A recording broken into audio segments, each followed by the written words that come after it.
It remains for me, therefore, to hand over now to our chair today, Professor Martin Hall, Vice-Chancellor of the University of Salford, and himself a member of the Finch Committee. Martin. Thanks very much, and welcome to everybody who came today. As Stephen said, I'm Vice-Chancellor of the University of Salford. I hope you all know where Salford is. I always have to ask that question in London. If you don't, you won't own up, I'm sure. The toilet situation sounds quite worrying, but I'm sure we shouldn't become anxious. But thank you for being here for this second day. As Stephen mentioned, it was my privilege to be a member of Janet Finch's group. I know Janet finds it quite disconcerting to have conferences that are organised around the concept of implementing herself. I'm not burdened with that, but it was a very interesting process being involved in the Finch group, and of course, as I'm sure Janet would have emphasised, our work in that was very much part of a process of transition rather than any attempt to find final results for extremely complex and challenging issues for scholarly publishing. One of the distinctive features of the work of the Finch group was the full participation of representatives of the publishing industry, which made it a milestone, I think, in these debates. And all of us who were there from, if you like, the academic side, really welcomed the opportunity to debate in depth these issues with our publishing colleagues over quite a long period of time. So it's very good that we're starting off this morning with a panel of representatives from both the publishers and indeed the sponsors of this conference, and I'm going to welcome them in a minute. How it's going to work is that we have a panel discussion now. We've got, as long as I stop very shortly, we've got 50 minutes for that. I've asked David, Philip and Ziad to, well, I haven't asked Ziad because he's only just arrived, but I'm now asking him from the lectern to limit their initial comments to around about 10 minutes each. Then I want to open it up to you to interact with them so that you can address to them particular issues that are stimulated from their initial presentations. That will take us through to a tea break, coffee break at 11:30. We'll then move to a very important part of the process, which is a perspective from the United States, because obviously, as we all know, a lot of the issues here is the concern as to whether or not the rest of the world is going to follow the direction that scholarly publishing is going in this country. We then move on to the perspective from the learned societies, and that really is, I think, the centre of gravity of today's discussion. As I mentioned, member of the Finch group, I particularly welcome that. We were very fortunate in having Rita Gardner on the Finch group with us, and all of us on there were aware of the fact that the discussions that we were able to have in the Finch group on the role of learned societies in the future were notably incomplete. And this is an area of further discussion which I think is essential for the health of scholarly publishing in this country. So I think the contribution from these sorts of debates is critical to understanding where we move forward. And I really would emphasise that, and I know Janet would agree with me, there was nothing, as can be nothing definitive in what was proposed and recommended there. And then at 3 o'clock, we will have everybody back again for a 6-person panel discussion, at which point we will also have the usual and now customary process of hearing some questions that have come in via the Twitter feed. And for those of you who wish to tweet from your seats, the hashtag is #ACSSFinch, one word, ACSSFinch. And we'll bring some of those in at the session. And then we must finish promptly at 4 o'clock because a lot of people have got to get away, not least me, because if you don't know where Salford is, you need to know it's 2.5 hours away from here by train. And I'm anxious to get home at the end of the day. So that's what we're going to be doing through the course of the day. So let me introduce our 3 panellists. You have their names in the programme. David Green, Global Journal Publishing Director from Routledge, on my immediate right here. Philip Carpenter in the middle, Vice President and Managing Director for Social Sciences and Humanities from Wiley Blackwell. And Ziad Marar, Global Publishing Director from Sage on the far right-hand side. So without any further ado, let me hand over to David to talk to us. You're going to do it from here, David.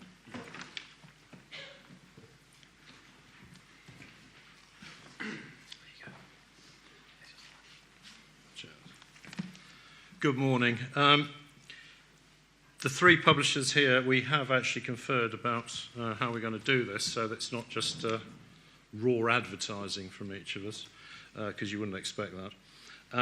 So I'm going to cover the general academic publishing industry position on OA and some problematic areas that we in the journal publishing industry do see in the current transition. Philip, I think, is going to cover some sort of practical implementation issues around that and, well, plenty of ideas anyway. And Ziad is going to, I think, focus in on the whole implications for social science and humanities. Okay. I've got an awful lot of notes that I'm speaking from, so I will no doubt get my 2-minute warning from Martin.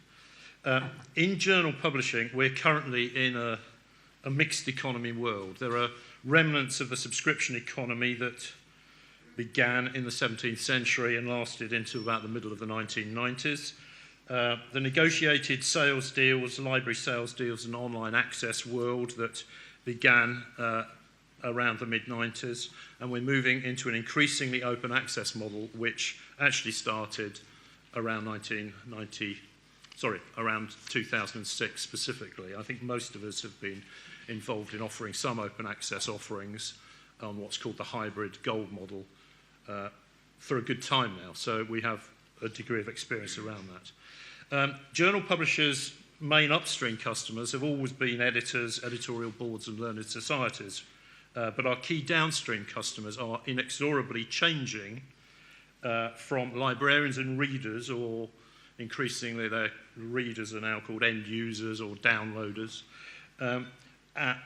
to authors and funders, which increasingly means also the involvement of ministries and government departments as well.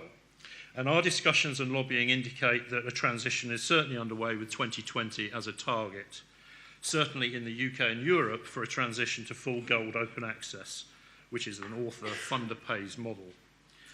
To be complete. The US is actually turning out not to be quite so keen on the gold model, and there are also voices in Europe who are much keener on a green model. In the UK, we are awaiting a formal HEFCE announcement, although I gather that there were some HEFCE pronouncements made yesterday about the mandates that will surround its QR funding on publicly funded research articles. HEFCE, it seems, won't have any extra money for the universities to pay for that, and it's likely that QR funds are going to be counted as publicly funded research, and that the APC payments for Gold OA will have to come from existing QR funding. We were told by RC UK that the universities and the vice-chancellors and principals may not like this, but we have to move to a Gold OA world. This fills us as journal publishers with a certain amount of dismay, as that didn't seem to be in the spirit of Finch, which did indicate that there would be a fully funded transition to a sensible article funding model. Most journal publishers have signed up to the STM, the Scientific Technical Medical Publishers Statement, which is a trade body, which is that publishers support sustainable open access, and we certainly wish to see that. The key elements are sustainable, fully funded open access business models and free author choice of publication venue. The journal publishing industry trade bodies represent quite a diverse community of both for-profit and not-for-profit organisations, and it also includes many small learned societies who are perhaps self-publishers or who have got contracts with the commercial publishers. We certainly believe as part of this that one size does not fit all subjects and titles, and even within the harder sciences and medical sector, it's often considered as one homogeneous area, but there are quite distinctive differences between disciplines, and I'm thinking particularly of areas like maths, which actually operates in terms of the life cycle of articles and citations much more like a social science. And interestingly, there was a major American study, I don't know how many of you have seen this, the National Humanities Alliance study in 2009 of 8 large US learned societies, which they paid for themselves, and they found that a gold OA model for social science and humanities with their journals was not financially viable. If you want that, it's NHALLIANCE.org, and you will find all the details of a very thorough report, which said that it cost an average of, they costed 9,994 was the average cost, direct cost of producing an article in one of their 8 journals, as compared with an average of only about 2,670 for comparable STM journal articles. Some of the reasons for that is the average humanities and social science article is about 19 pages long. In STM, the average length is about 12 pages long. Acceptance rates also vary dramatically on average between humanities and social science and STM. Only 11% of submissions on average are accepted in humanities and social sciences, compared to 42% in STM subjects. If you get to areas like physics, it's almost 90% acceptance rates, because it's a big science and everybody knows each other, and you wouldn't be a decent physicist if you didn't have access to a lot of big kit that's very expensive. So gold OA with APCs at RCUK decree level could be sustainable in some subject areas and for certain journals, particularly the new fully open access online startups that we are all contemplating and busy launching. And gold has generally been welcomed. It's certainly seen as a panacea for certain subject areas. However, the Research Councils UK have confirmed to us that some society journals, which are dependent on mainly on UK-sourced papers, could see their income halve under a full transition to a gold open access route. Their stated aim is to put pressure on the market and get academics to publish in journals that have cheaper APCs, to try to drive the price of the APC down. Another side effect is that we are moving to a gold OA model and recommending that to learned societies. There is a lot of kickback from American learned societies who do not wish to introduce a gold option. They're happy to forego UK publicly funded papers. For example, the Association of American Geographers have indicated that they're not prepared to offer a gold hybrid option. So that will no longer be a potential publication venue for UK-funded papers. They also are concerned about potential impact on learned societies. Our meeting at RCUK said that, yes, should perhaps they look at a transition fund for learned societies. This was one idea being mooted. I don't know how far that'll get. But certainly there is a recommendation that some of the learned societies do look to move to other revenue streams apart from the profit shares and royalties they get from their learned journal publishing. Some of the other issues we have, embargoes. Social science subjects do have very different usage and citation profiles. There is a very interesting French study on half-lives of French social science papers that is on the ALPS website, and they found that a study that only 18% of that actual year's content was accessed in libraries, meaning that 82% of usage was actually to stuff that was older than 1 year.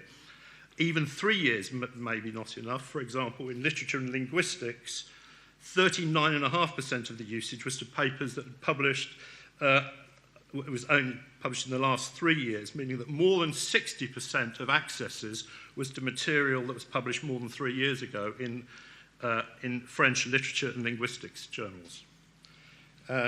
And of course, there's the ALPS survey of librarians, which indicated that if there were very short embargoes in particularly arts and humanities, there was likely to be more cancellations of that if librarians could get that material very quickly on open access. There needs to be a collaborative cooperation between publishers, funders, and other stakeholders which are sensitive to the real differences between disciplines. This is the way forward, and we publishers are completely open to this and would like to participate. Both the Finch Report itself and David Willits, in his response, actually recognised the potentiality for some of these problems. I'm not sure they looked at all the unintended potential side effects, But Wellcome and RC UK policies as they stand at the moment and their mandates seem to drive right through some of these recommendations. And researchers and authors really should add their voices to these discussions too. And it's interesting to see that historians particularly seem to be mobilising, tweeting, blogging, and trying to organise themselves around issues of embargoes. I've got some stuff here about green OK. Green open access can work, but it is symbiotic with a full subscription publishing model. It is nice to see that open access does not mean it, and I think Finch did recognise this quite clearly, that open access does not mean it is free of all costs, that there are costs involved, and we as publishers are very grateful that was recognised within the Finch Report. And this indeed is being picked up in the EU discussions. I was at an EU roundtable in Brussels a few months ago, and members of that committee talking about open access were absolutely clear, yes, we absolutely understand that open access is not a free option. So there is that. There are funding issues around that. As I say, it looks like we're moving to 100% gold funding by 2020. There are still, I think, issues of discoverability, article push, social media marketing. Just going onto the internet and posting material is not enough, and functionality of platforms. So when the APC is given as a figure of 1727 plus VAT, we're not entirely sure in the publishing industry exactly what is being counted in to that figure. There is certainly quite a lot of confusion around that, but the message we've got clearly from the RC UK is that anything that is publicly funded, by 2020, there should be gold money available. Okay. So if you look at the decision tree there, that's about, this is on the Publishers Association website. It has been run past Ron Eggington at BIS. It's been run through certain people at RC UK and through Wellcome, and they did confirm that this decision tree is accurate. So if there isn't an APC money, but there is gold open access available, possibly available within a journal, but the money does not get paid with an APC, then Green OA will be there respecting publishers' embargoes. And that is slightly in dispute at the moment within RC UK, but that is the position as outlined in the Finch Report and the Minister's response, that decision tree. But there is some controversy around that, and I think the Publishers Association next week is going to release a backup statement about our understanding. So there are actually two green open access routes that emerge from Finch and from the Minister's response, which is often not recognised. There are enough copies of this at the back for people to look at. My final point is probably around the mandates for a CC BY licence. We are concerned with the CC BY licence, particularly in social science, arts and humanities. It only covers rights out. This is often not recognised. It does not cover rights into the originating publisher from the author. Most academic publishers do not these days seek to take copyright away from authors, but we're quite happy to receive a licence and it's left with authors. But the point about CC BY is it does mean a real loss of author control over their reuse of their work down the track. Poor translations, appearing in anthologies that may be unacceptable. A reuse further down the chain might not be by reputable academic authors or publishers, and such pirate operations may feel no obligation to adhere to industry's code of ethics. And you're relying on people down the chain to respect the right to attribution. Now, that is the only author right that's basically left. I think someone tweeted me yesterday that someone had said that moral rights are retained under CC BY licence. Our lawyers don't actually see that. We can't see that at all. The CC licence cover authors' paternity rights by making it a contractual attribution, but that is absolutely all that it is. The author hasn't asserted it in a copyright declaration. There's no such thing as copyright anymore. Therefore, it's not a moral right. So there is no author moral right left. At the same time, authors need to be very careful about third-party material in a CC BY license. Potential damages are going to be huge because it's not just sitting on one publisher's platform, it's potentially all the way out there being mashed up, being reused, etc.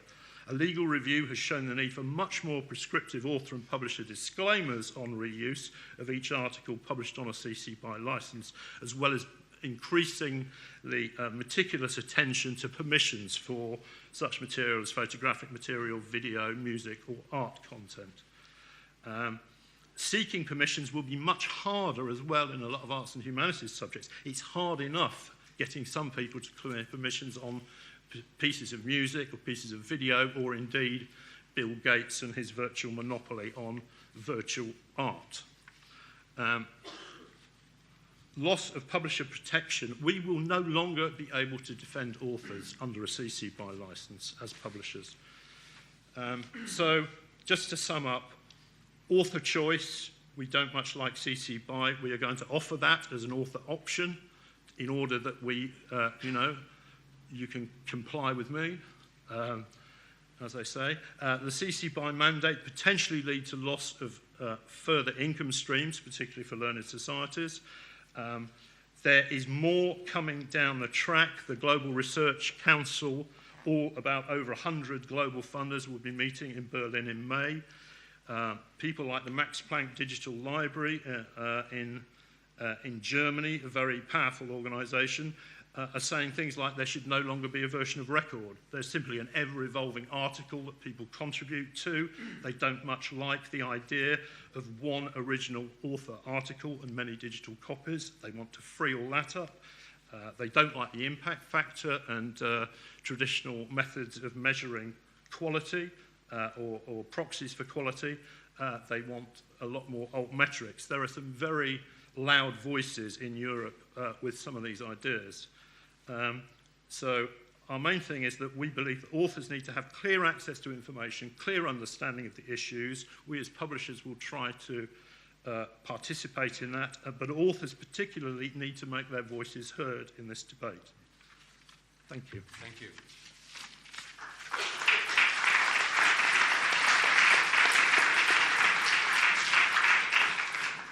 Thank you, David. There was a lot there, and I'd encourage you to come back to David with more on the points that particularly interested you a little bit later on. A world without a version of record would be very interesting, wouldn't it, from the scholarly point of view? Interesting for the social sciences, but very, very interesting for fields like epidemiology and others which depend on the quality of the data.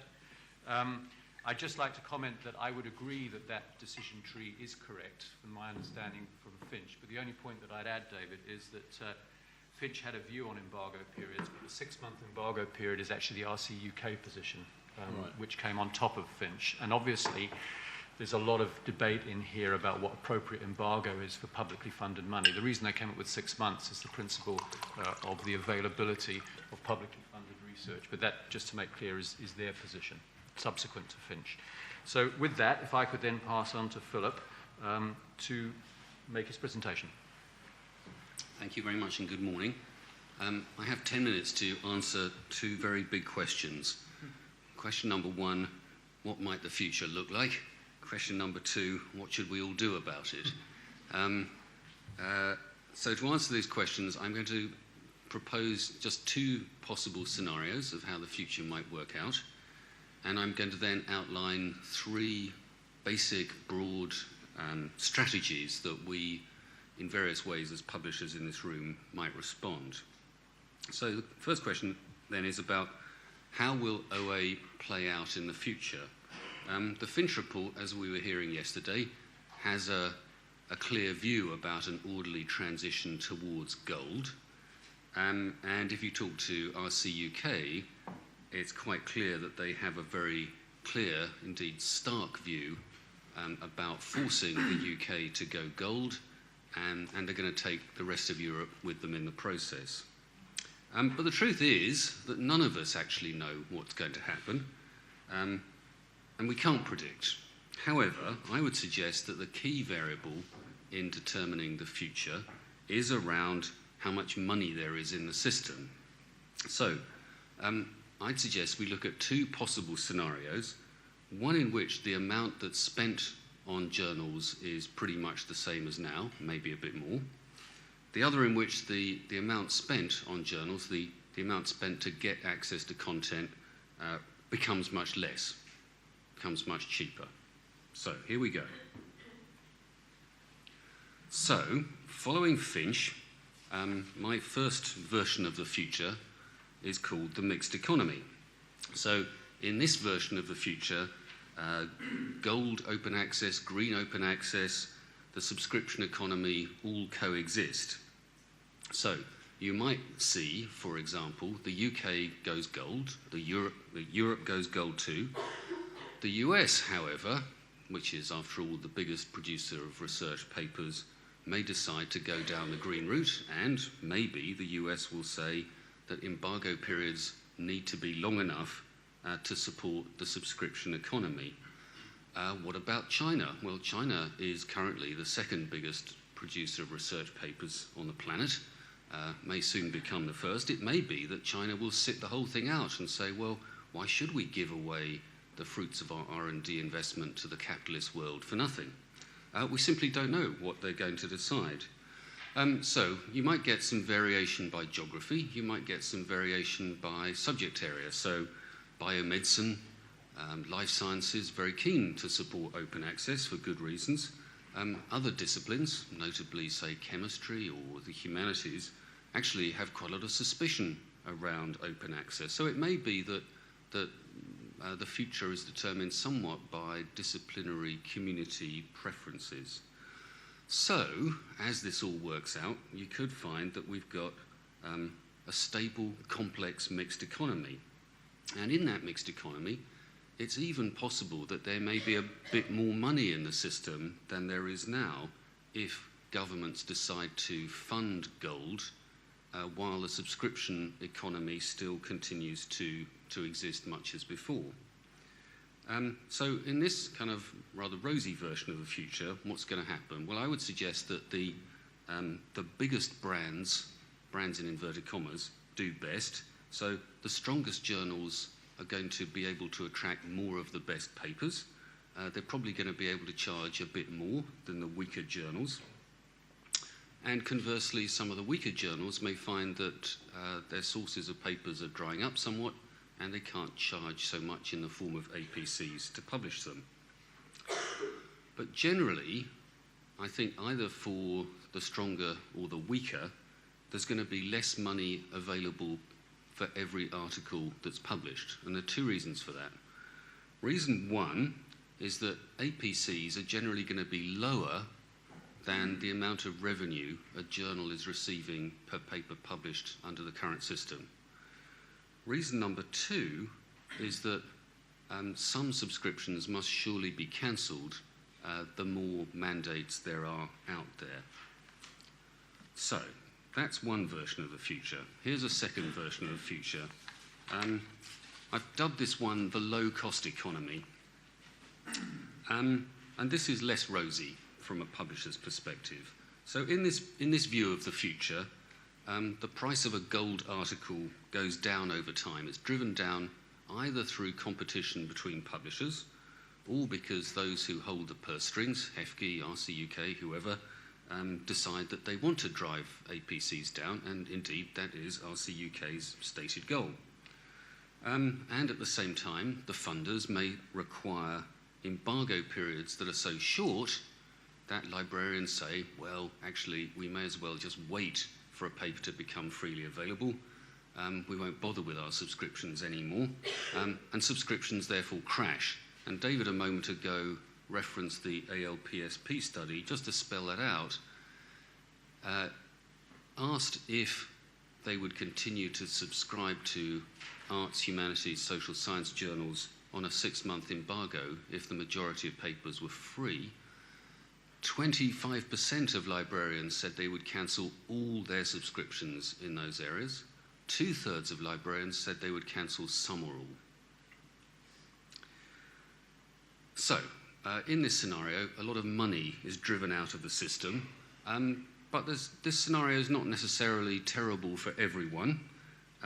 The mega journals, of which PLOS One, I guess, is the archetype, those journals that have a large throughput of papers and low operating costs would probably do fine in this version of the future. And I think the bigger brands, again, may do relatively better. They could attract more papers. They could charge relatively more to publish them. So those are my two versions of the future. We can discuss how realistic they are, how inevitable they are later on, perhaps. So I just want to say how publishers might respond to those hypothetical futures. I don't want to suggest that these strategies are appropriate for everyone in this room, for every journal, for every society, for every publisher.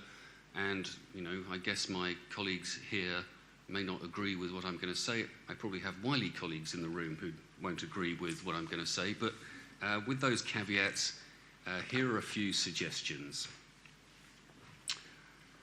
So, in the mixed economy, my rosier version of the future, journals or societies may decide they want to publish more.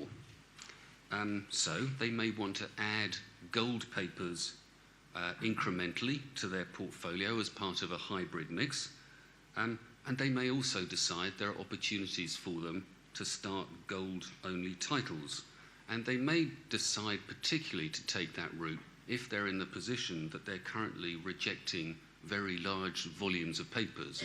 It's not atypical for a social science humanities journal to be rejecting 9 out of every 10 papers submitted. So they may think that actually they can publish more without unduly sacrificing quality. They may also decide they want to internationalize their author base. 2 reasons, really. One may be good, one may be bad. One would be to maximize their share of the best papers from around the world. But they may also say they need to do it as a hedge against open access policies in different geographies. At the same time, they may say that they want to capitalize on the repute of their journal or on the resources of their subject community, their membership base, to provide other publications that their field will value. They might be things called books, magazines, reference materials, learning resources, access to others' open content, and so on and so forth. So those are 3 strategies under the broad heading of broadening their program. I think those strategies also work in the negative view of the future. So in a low-cost economy, more throughput compensates for lower prices.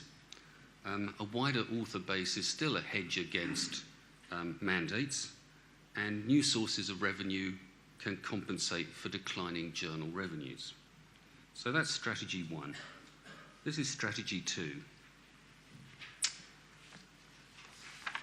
Forgive me if I make a kind of motherhood and apple pie statement, but in any version of the future, success is going to depend on understanding the needs of your community, providing what your stakeholders want, and particularly demonstrating that you're providing what your stakeholders want. So, what do they want? I've listed some stakeholders and some things that they want. This is not an exclusive list, but authors, for example, they want their work to be read. They also want their work to have an impact. And they want their publisher to be able to demonstrate that, not just in terms of citations, but in terms of impact via social media and so on. What about readers? So readers in the future are going to value ease of discovery. That becomes an issue in an open access world. They're going to value linking to related papers, to source data, to reference databases, and so on. And it's this functionality that they're going to find on the publisher's site, or indeed on the society's site, which they're not going to get from the raw version of a paper deposited in an institutional repository.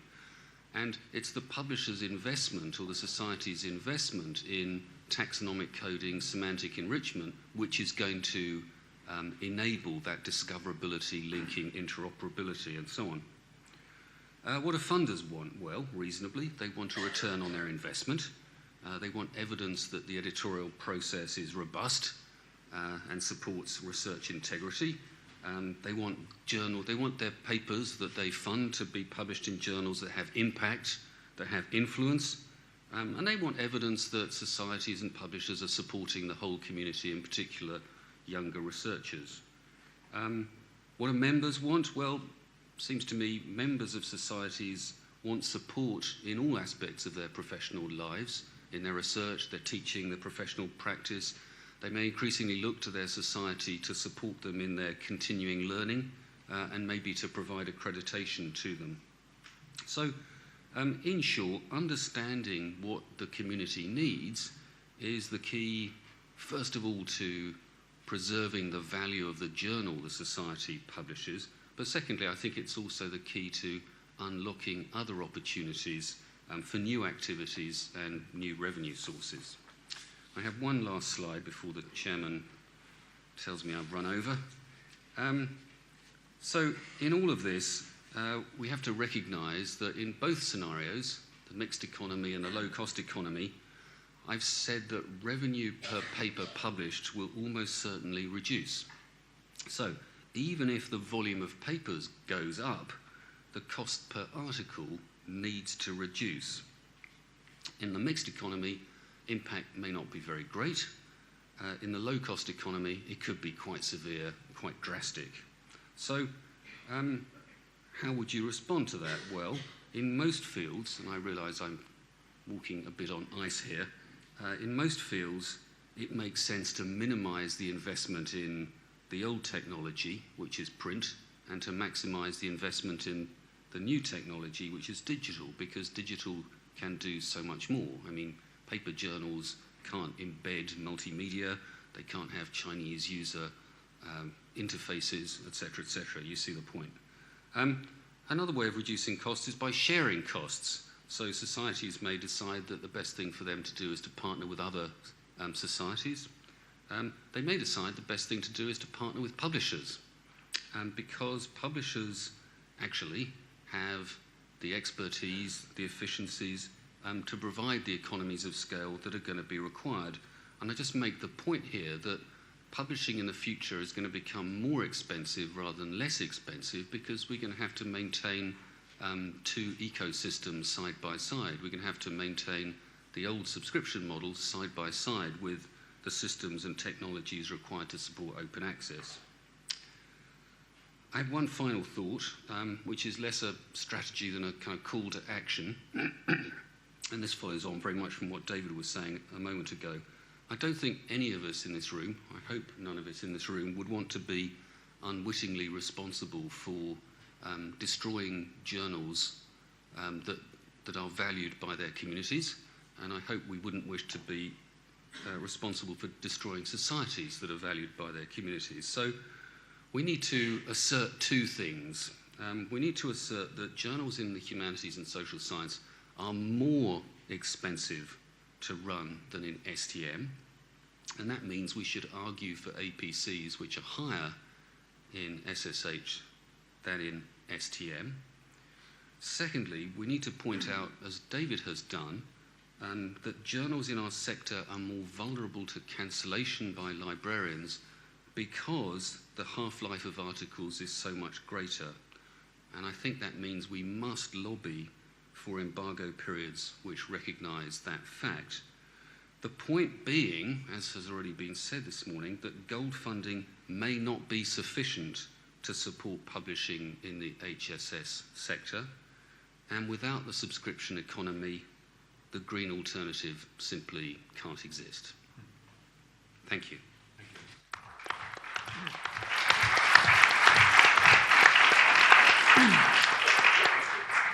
Thank you, Philip, and thank you for bringing that back so directly to the interests and issues around learned societies that will feed very much into the discussion today. So finally, before we come back to you to ask questions of the panel, Siak. I don't have slides, or shall I just take this off so people aren't distracted? Let's put that. These are yours. Okay. Hi. My role is really to try and expand a bit on the question of the relevance of the OA debate for the social sciences in particular. all this talk of the future and mixed economies and gradual change puts me in mind of that line from the cyberpunk novelist William Gibson, who said, "The future has arrived, it's just unevenly distributed." And I think that's extremely apposite in this context. When we look at the scholarly communications debate, I think we need to step back a bit for a second and just look at the nature of the beast as it currently is constructed and where social science fits within that. So just to start off with a few facts and figures about the scale of the scholarly communications industry when we focus on journal publishing in particular. There are something like 3 million articles submitted per year to something close to 30,000 peer-reviewed journals. About 1.5 million of those articles end up being published somewhere. They're published by something like 2,000 publishers. And those publishers range enormously from big commercial enterprises, independent publishers, large or small, university presses, learner societies. Janet Finch has referenced yesterday to learner societies as though they're distinct from publishers. I think slightly misconstrues it. They are publishers, in fact, publish a lot of the prestige and elite journals that the scholarly community is dependent on. And obviously that's deeply relevant to today's agenda and to people in this room. So the machinery of scholarly communications is of that kind of a scale. I don't know how much peer reviewing that is to get those 3 million down to 1.5, but you can imagine a lot of interactions happening across disciplines, across regions on a kind of global scale. So where does social science fit into that? Well, roughly, of the 1.5 million articles that are published each year, and by the way, that output is growing by about 3% a year, around 10% are in HSS. A little over 10% are in HSS. Look at it through a different lens. If you think about the government money dispersed through the research councils last year, which was in the region of £2 billion, again, a little over 10% went to HSS. I think that those are very important contextual factoids to have in mind when we think about the nature of the OA debate and scholarly communications. HSS is a very small tail on a very big dog, and wags it much as it likes. I'm not sure it'll make the impact, to use that much debated word, that it would like to have. It's incredibly important and valuable to see a gathering like this to try and tilt that balance back. And I think a lot of people in social science are particularly concerned about the fact that this debate is being swept along by the STEM disciplines, understandably, where OA has been well established and well embedded for a long, long time. There are very successful companies, Biomed Central, Hindawi, have been around for many, many years, publishing very successful open access journals. It's not controversial in biomedicine and life sciences to have an author-pays model being the dominant one. In social science, it's a very, very different story, and I think a lot of people are concerned about the lack of a natural read-across. I think the issue around that, the problem of that read-across, is further exacerbated by the fact that social sciences aren't one thing. If you look at the LSE typology, you'll see the range of disciplines with a chunk that sort of abut the STEM disciplines and often define themselves in those terms, where psychology might be an example. Another end of the spectrum where they abut more the humanities, where they're drawing on philosophy and history and so on, and then a lot of what they call core social science in the middle. So social science itself doesn't even necessarily converge on its own self-identity in such a way as to say what makes it different from STEM. So that's a very important thing for us, I think, to have in mind, because I think the nature of the open access debate has been very much about knowledge consumption, about unfettered access to information, as though that information is sitting there and needs to get into the hands of those who need it. But what it has obscured from view somewhat, I think, is a true understanding of the conditions under which that knowledge is produced in the first place, and that isn't one phenomenon. Knowledge production varies depending on the kind of knowledge it is. And I think, in a way, that's a profoundly social science question in and of itself, and be one that I think people in this room could engage with. Now, I was very encouraged, actually, to have the reminder from Janet Finch yesterday when she said, part of the aim of what the no longer referred to as Finch Report is about is really trying to achieve three things, not just access, but access along with sustainability and along with excellence. And I suppose that's where a lot of the concerns eventually converge, because sustainability and excellence in the social sciences have particular kinds of characteristics. So we as a social science publisher have been trying to engage with this one way or another in the last few years. We launched Sage Open, which is the kind of attempt to be a sort of a mega journal solution for the social sciences in a way that PLOS One has provided for the natural sciences. And in that process, trying to do a bit of learning by doing.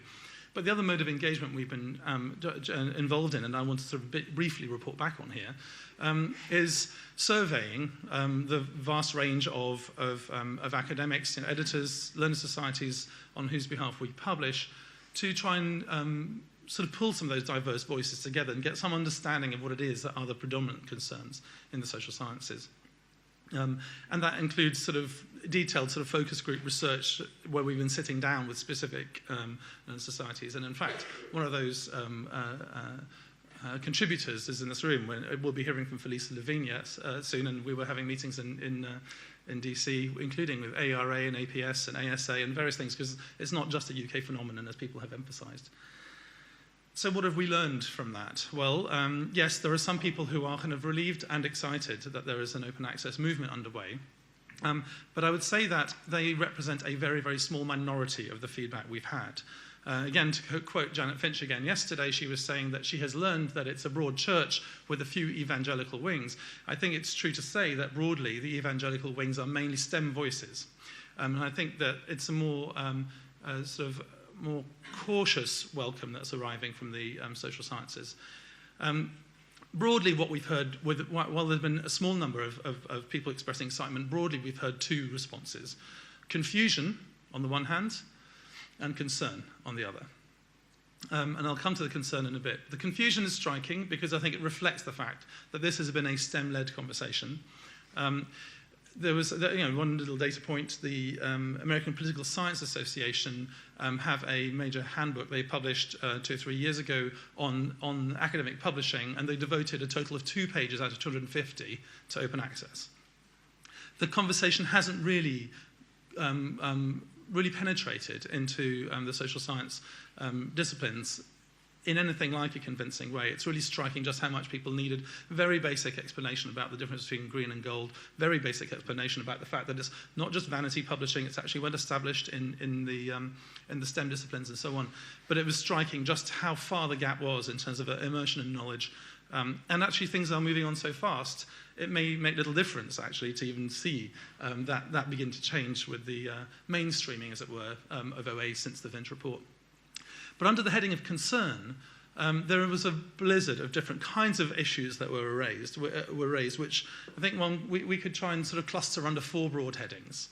One about funding, one about sustainability, one about neutrality, and the last one about authority. Broadly, I mean, that's just clustering them. So the funding one is obviously the major and underpinning one, and obviously I've referenced the fact that the disproportionate funding that goes to different areas very much tied up and bound up with the idea of how the social sciences are valued generally and what does it mean that they are funded to the degree they are. We heard yesterday that there were that the NIH dispersed $29 billion of funding, to give you a sense of just where the scales of money tend to go in the scholarly system. I think even this year, there's been that move by Governor, now Senator Jeff Flake, to try and defund political science from the National Science Foundation entirely. So there's just an issue about just how the social sciences are funded de facto, and the fact that actually the way learner societies exist and thrive is based on the journal business. That's actually what they have. There aren't really many other sources. And then if you look at it from another angle, we did a case study of one of our society journals, a social science journal, which in 800 papers it had received, only about 12% of those had any notional or identifiable funding at all. So the funding issue is radically different. On the question of sustainability, I think there we can pick up the topics that we've heard already about, half-lives and so on. Social science works by being a dynamic stock of knowledge, as the LSE puts it, and they've got this 3-year impact review that they're doing at the moment. This dynamic stock of knowledge relies on journals and relies on articles having been established and validated over time and potentially being re-engaged with over time. I was talking to one academic who was saying, Yes, we're still mulling over what the true consequences of Ken Gergen's article, Social Psychology as History, published in a journal in 1972. The matter isn't yet settled. I think it's a really important way of looking at it to understand that sustainability, therefore, depends on journals surviving over time. Happily, even rather specialist or critical journals that are that are out now tend to survive, because once they've picked up enough of a subscription base, they tend to survive. Will that be the case for those minority journals in the future? So that was one of the concerns raised as well. And the third concern around neutrality was really to do with the fact that in STEM, people are used to the fact that the funders are one of their interlocutors, that actually they have to figure out how to make the knowledge claims in that context. That's not been the case so much with social science, where there's been a heavy reliance on a concept of academic freedom. Now we're going to see the university step in as sort of key local funders, making their own choices about, well, is there a quantitative researcher deciding whether qualitative research is good enough to desire, worth getting its bit of its budget? And even if the OU was working on that demand-led budget, as I think we were hearing, that could very quickly switch into, we've got to choose, and that's a tough choice. So it starts to change the dynamic of the relationship between the social scientist and the university. And then on the fourth point about authority, just a lot of concerns about the nature of how knowledge claims are built within the social sciences, about the extent to which prestige brands and journals are a crucial part of that the learned societies are a crucial part of that, and that even when it comes back to that point about vanity publishing, the idea of author pays may skew the actual selection base in an area where social sciences don't have such sort of rapid and solid convergence as you do in physics. Yes, 90% get published in physics, because physicists all agree that force equals mass times acceleration. Get 4 sociologists to tell you what power means, get 7 definitions. So it's a very different set of preoccupations about the nature of authority which need to be borne in mind. So I will finish off then by just saying that this conversation has moved along so fast, it's accelerated so fast that the social scientists will have a potentially limited impact. However, it's incredibly important to see this forum and this venue start reverse that tide. I think the Academy is to be congratulated in actually trying to convene across a range of learner societies, a range of potentially siloed discussions, and to recognise the complexity of the issues. As, again, Janet Finch said, it's a complex ecosystem we're talking about here.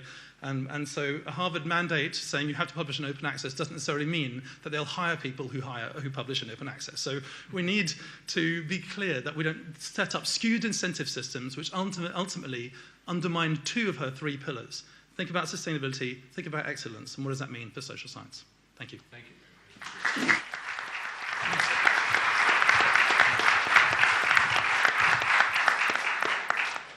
We have a few minutes now then for questions. If you could keep them sharp and short and say who you are and who you're directing it to, and I can see one down at the back there, blue.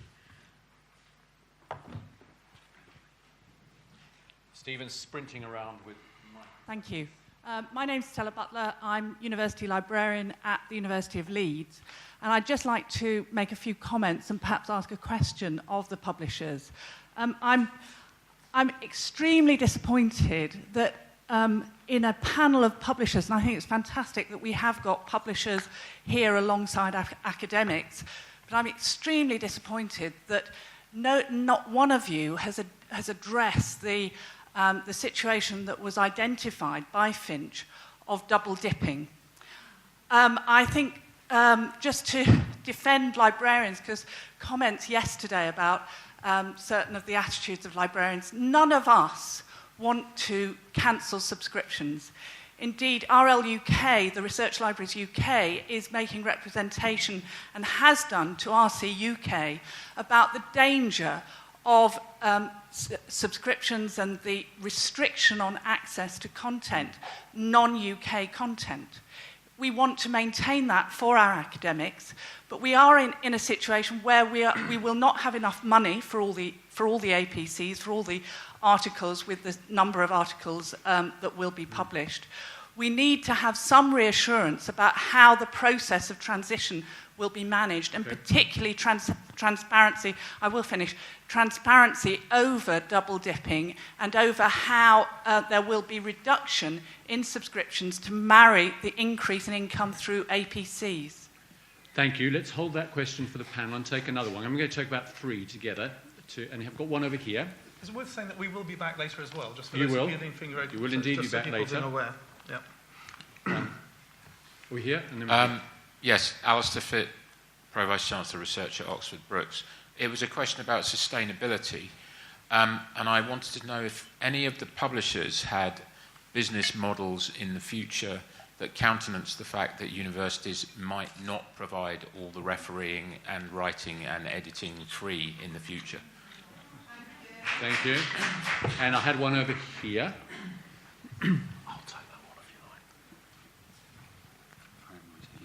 Thanks. I'm Terrell Carver from the Political Studies Association and the International Political Science Association. I have two quick questions. One is, Dame Janet told us yesterday that there is in the research publishing ecosystem a moment of crisis. She said the internet had changed everything and that the way things are is no longer sustainable, and that it was evidently up to UK government, one ministry, RC UK and HEFKI, to sort this out for the world for the next 15 years. So I wonder if you could just quickly say whether or not there's a crisis as you perceive it. And the other question is, I'd like to ask you why you are not lobbying with the private enterprise angle. Last I heard you were profit-making private enterprises. The economic thinking here seems to be that taxpayers pay for research, which is questionable, and they want it free. Well, actually, as a taxpayer, I'm not interested in 99% of this free or at any price. I'd rather you guys took research that arises in the UK, exploited it through a worldwide market, and I believe most of your sales and money come from outside the UK. And so far as I know, you actually create employment here, at least in Oxfordshire, and pay business rates, and I presume you pay some company tax, though I haven't checked. Thank you. Yes, thank you. You might have described the... Ziad might have described the social sciences as a 10% tail, but clearly it's a vicious 10% tail. So what I'm going to do, because we're going to come back to some of these points later on, I'm now going to go to each of the panelists in turn and ask them to address those questions that they wish to address in whichever way they do, and just to make a final closing comment, because I don't want to keep you from coffee in 2.5 minutes' time. So, David, shall we start with you? Okay, very quickly. I mean, we can all elaborate on this. Double dipping. So far, for Taylor and Francis, because we don't have a lot of hard medicine, we've not actually had that many open access articles published. And every year we do look, and I would say it's some of the behavioural science or therapy journals, social work type stuff, where there is a health component that has had, I would say, maximum of 2 or 3 OA articles a year. When you actually look at it, it's sort of less than 1%. So we have moderated any price rise on those journals. There is a real issue, though, with double dipping. I mean, RC UK have come to us, as I'm sure they've come to my fellow publishers, and said that if 20% of a journal's content comes from the UK and is made open access and APCs are paid on it, then they would want that to come off subscription prices for the UK university libraries. Well, that's fine in theory, but a US library, because 20% of it was being paid for by UK APCs, they would say, actually, we've got this stuff on open access now. We are not prepared to pay APCs, but we want 20% off the price because it's now on open access. So you can see that spiral, that it's not just the UK. We're in a global market.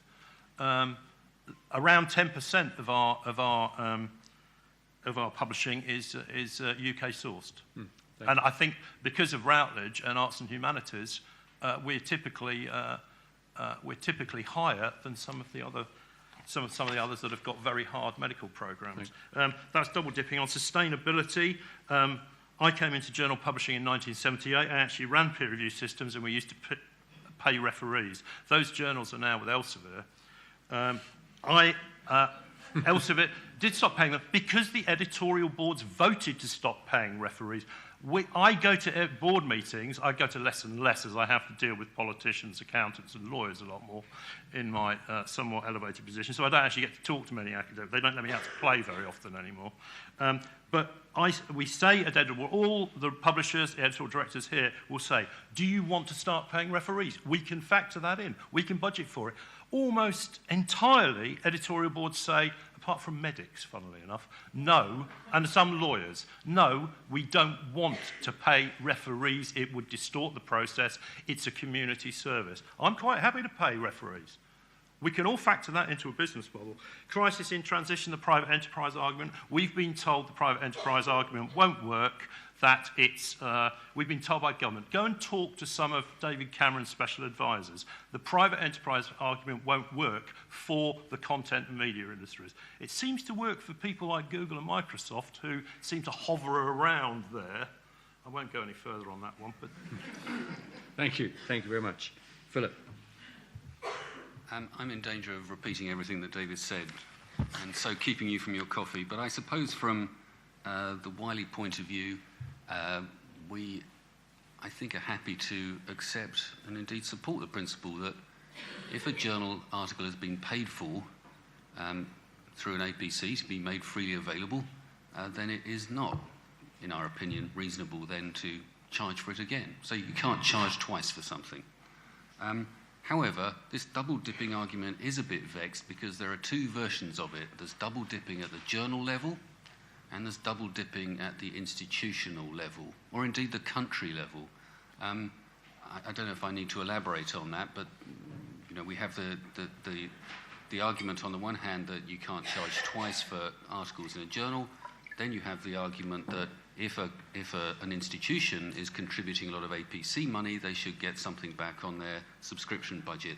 Those two positions run diametrically opposite each other, and that's a very tough position to reconcile. Refereeing, I agree with David. I think there are very mixed views about this in the academic community. Crisis, well, I wouldn't say there's a crisis, but I do think that all of us in this room need to articulate a position loudly and clearly, because if we don't, then we will have a crisis. Thank you, Philip. Ziad? Well, I'll minimise repetition. On double dipping, we have a stated policy that we will offset, and we've already talked to people where we're doing those deals. What I would reiterate, though, that given that most of our publishing is social science, there isn't a huge amount of APCs in our Sage Choice option as it is anyway, and we're playing around with the actual price for APCs. In fact, for Sage Open, it's about $1,000 less than PLOS One, and it's still actually hard for people to find the money. So I think that repeats the general point about where social science fits in with this. But the principle is we won't double dip, we will offset. And on the sort of sustainability and editorial services model, I think it goes into a broader conversation, which I'm sure there isn't time enough for, but what is sort of commercial sustainability and appropriate levels of profitability and the nature of journals publishing? And all I'll just say is it's not one homogenous lump. Look at it across the range. A lot of the major actors in it are learner societies, who are a lot of the journals that we publish on behalf of are learner societies who get almost all of their income. Most of it actually goes from the library to the learner society. And then there's a whole range of journals where we're actually launching them. There actually virtually is no sustainable model to launch a journal. Now, some people are saying, don't bother, there are too many journals already. Other people are saying, don't stop people publishing, as we were hearing yesterday from Hefke. I think we have to think about, actually, how knowledge production happens, and actually launching journals has been one of the important mechanisms for disciplining. And unless you've got actually a reasonable way of actually making them viable over time, they're not all hyper-profitable is the point. So we need to just look at the nature of journal publishing as a rather heterogeneous thing. And is there a crisis? There's obviously huge disruption and huge, but in a sense, it's also potentially exciting. It's actually been it's interesting times, whether you see that as the terms of the Chinese curse, or whether you actually see that as a genuine sort of attempt to sort of reconfigure and think properly again about the scholarly production, scholarly communication system. We're not running around with our hair on fire. We're actually trying to engage with it, trying to learn by doing, but it's quite possible there are versions of it where there could be damaging unintended consequences that flow. For example, unfettered green with no embargoes, especially in social science. Thank you. Ziad, Philip and David will be back in this afternoon's panel, as you will be back promptly at 10 to the hour, so that we can... Oh, we've been allowed an extra 5 minutes for coffee. Thank you very much. You will please be back by 5:02 so that we can resume the next session. Thank you very much indeed.